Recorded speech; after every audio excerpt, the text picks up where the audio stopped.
Chapter 19 Long Lost. Kendra scrambled to help, though she was not rightly certain what sort of help she might meaningfully offer. Her apologies seemed to make little difference as Medusa wept. Even Caleb looked abashed, his eyes cooling to uncomfortably shifting darkness. In short order, Maya sighed and waved them off. "Take a walk, you two. Don't come back for a good while. We'll be fine here. Shoo! Go bother some bees or something, you busybodies." She turned resolutely away from them, gently patting the veiled woman's back, murmuring quietly. Caleb and Kendra looked uncertainly at each other, then walked off. Away from the clearing, the sun still shone brightly over the winding paths of the rose garden. Unfortunately, it was a cheer that Kendra could not enjoy, standing as it was in stark contrast to Caleb's dark glares. He kept his silence until Kendra could bear it no longer. "You're bleeding," she said. "You took quite a tumble. Let me take a look at that." "I'm fine," he said archly, wiping a smear of blood off of his cheek. "Most of this was from before the fight. We hadn't heard from you for quite a while, so we started looking around for another way in. Maya felt it with that sense she has. A gate grown over by the thicket. It was rather impressive, actually," he admitted begrudgingly. "Anyway, we tore through the bushes as quickly as we could, which got a little nasty. But it'll take more than that to slow me down. Now, I'm much more worried about you." "I'm fine," Kendra assured him defensively. "I'm in much better shape than you. She didn't lay a finger on me. I didn't pick a fight with any rose bushes, either. You sure I can't take a look? Some of those cuts look pretty deep." She stopped, peering at a long scratch along his chin. Caleb swatted her away coldly. "We were talking about you," he growled, teeth gritted. "We came running because before long Maya said she could feel you. She said it felt like you were sitting in a nest of vipers. We thought you'd been captured, that you were in danger."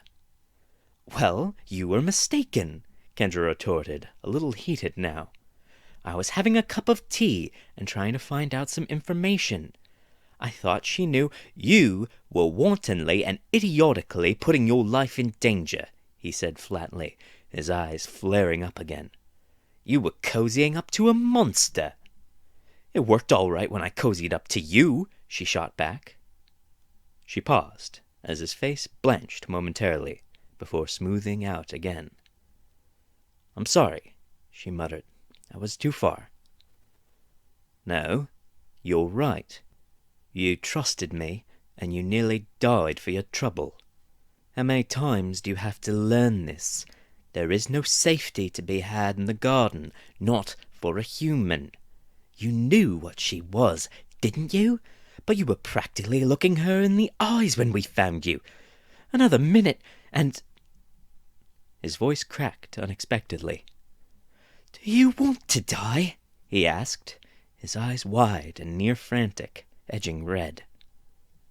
Kendra was silent for several long moments. "I was going to tell her no when you got there," she eventually managed. "I wasn't going to get myself killed." "I wish I could believe that!" He was pacing, scratching agitated at a cut on his hand. "But you keep doing this. You keep pushing yourself so far. It's damned terrifying, Kendra. I wish I could make you understand." "Why do you care?"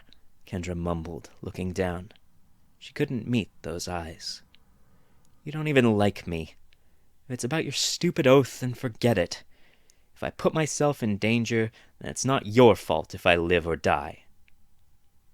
Caleb's hand was bleeding freely, but he did not attend to it.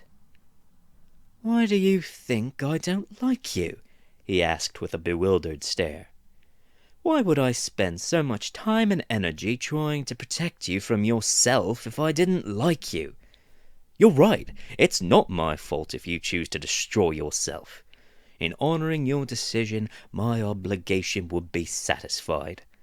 So how can you think I don't want you around? I'm a human, Kendra said bitterly. You hate me and my people, and I guess that's fair enough. But that's why you always run me down, Caleb. You treat me like a nuisance. What else am I supposed to think but that you don't want me around? She felt flushed and miserable, her complaints ringing petty in her ears. For once, Caleb was speechless.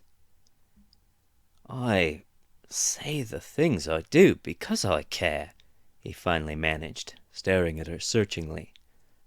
When you put your life at risk like this, it makes me furious. It makes me frightened. Maybe it even turns me into a monster again. But I don't hate you, Kendra. Even if I hate humans for all they've done, well, every group has its outliers and freaks, and you certainly qualify. So I could never hate you, Kendra. He looked hesitant for a moment, but pushed on.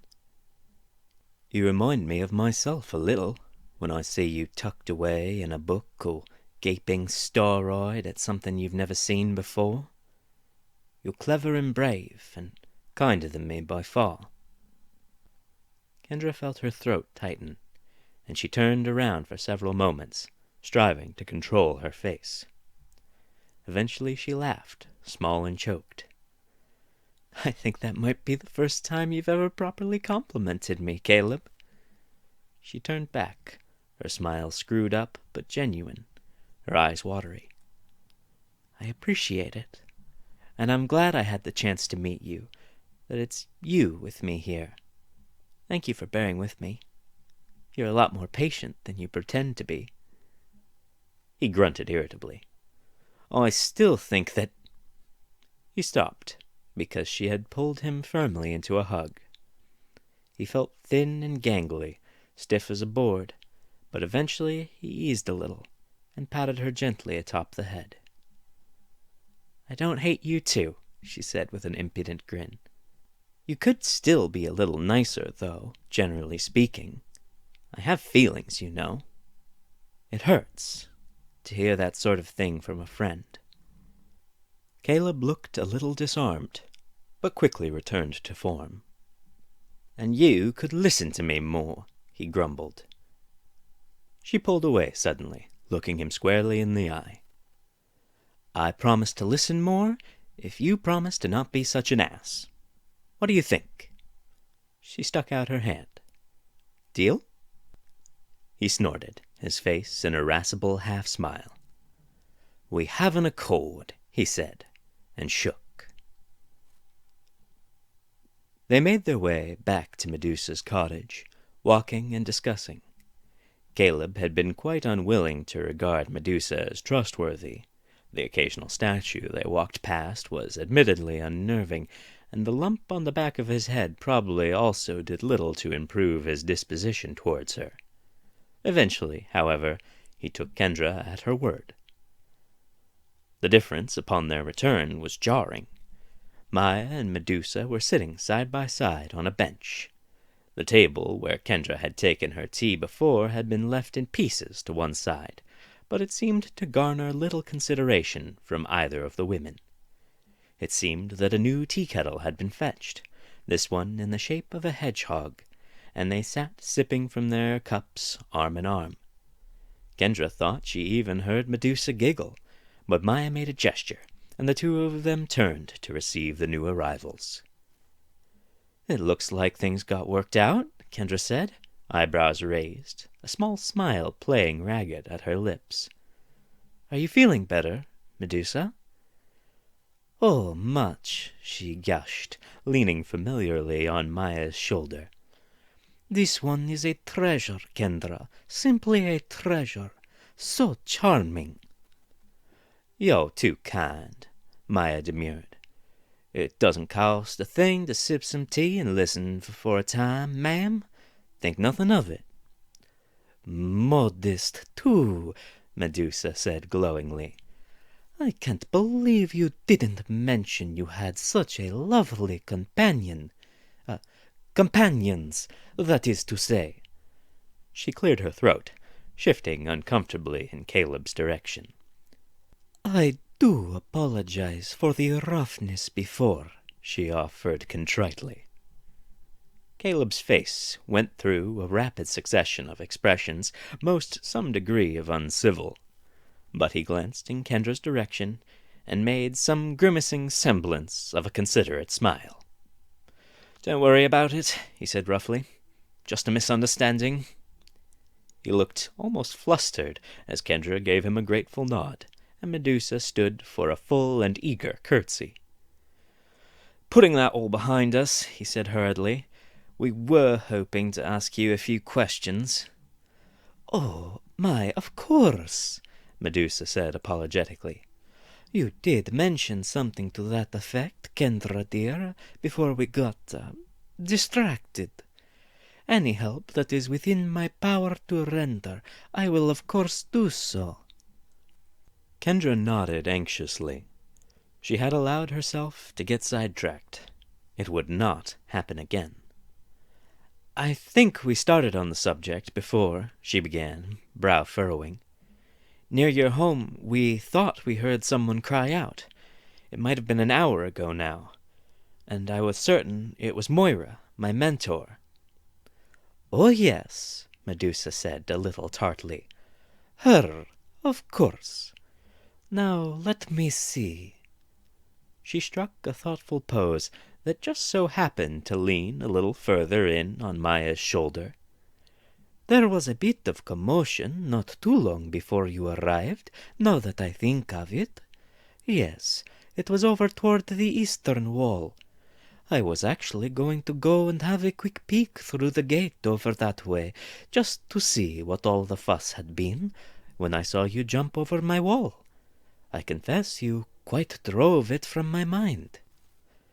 "Medusa," Kendra said urgently, "please, can you take us there? I'm sure she's in trouble." Medusa sighed, but stood.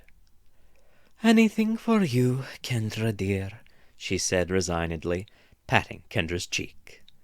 "And I hope she knows what a perfectly sweet student she has." They set out at once, Medusa gathering herself daintily. Kendra noticed that she hardly let go of Maya's hand throughout their preparations. She only split off at the end as she went to the statue in the corner of the plaza, the plain-clothed woman facing out to the rose garden. If Kendra's hearing had not been so sharp, she would certainly not have heard Medusa murmur, "Goodbye, love. I'll be back soon." Then they were off, at a brisk pace. The roses swirled around them disorientingly, but their guide's direction was unerring, and through all the twists and turns they came steadily to the wall. There, set into the side, was a well-kept gate. "I don't go out terribly often," Medusa said, seemingly a little embarrassed. "Please excuse the mess." She gave a firm shove, and with a bit of a fight, the gate swung outwards. Beyond the archway, Medusa's manicured rose garden ended, and the garden proper began again. Vines that just a few feet behind had been curled, well-behaved, and docile, now began to go feral and block the little passageway, roguish and unruly. Medusa tutted disapprovingly, sweeping the vines to the side and setting them onto the path proper. "This should lead out of the rose thickets before long, assuming it isn't all overgrown. I think the scuffle came from somewhere around." She stopped talking. Maya was holding up a hand, her face intent and troubled, listening. "Someone's nearby," she said, not looking up, the air of one making out a far-away conversation. "Hardly moving, breathing roughly." She raised her head and began walking quickly. "This way," she said. They began to force their way through the thorny thicket. Medusa seemed to have a particular way with the vines, cajoling them aside like a nest of serpents bleary from long sleep. Finally, the last of the wild growth was pushed away, and they saw him. Kendra gasped. A stout and gnarled oak stood alone in a small clearing in the thicket, seemingly having survived the strangling roses by pure stubbornness. Beneath it, battered and motionless, lay a man that seemed a kindred spirit to the tree.